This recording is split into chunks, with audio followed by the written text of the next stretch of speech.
ভাই আয় কই কেন আপনি যদি বুঝে কাটে আরে দিয়েন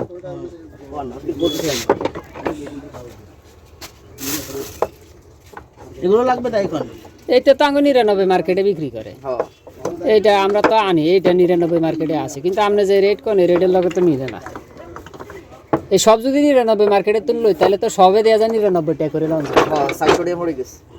কথা বুঝুন না ভাইয়া বুঝি তো সব যদি 99 মার্কেটে লই এই 99 মার্কেটে সব আইটেম আছে দেয়া যায় 199 টাকার উপরে নাই তাহলে এগুলো বেগুনে লইতে পারুম কত সামথিং 600 টাকা দি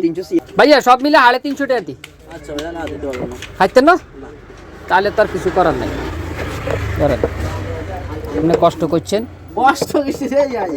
এই ব্যবসা করতে গেলে দেখাইতে হয় না মানুষের হ্যাঁ কইছি 350 দেন হ্যাঁ 400 টাকা দেন আমার থাকবে 10 না 350 টাকা দি না না 350 টাকা লাগে বেশি না 350 টাকা দিয়ে আপনি হারিবেন আমরা লস হইতো না কারণ আমরা কিনি তো দোকানদার মানুষ সেই হিসেবে আমরা আঙ্গমত বলছি না 10 টাকা আমরা জোরে গেলে কাজে লাগাবেন কোনটা জানেন গ্লাসিকে দিকে কিনাম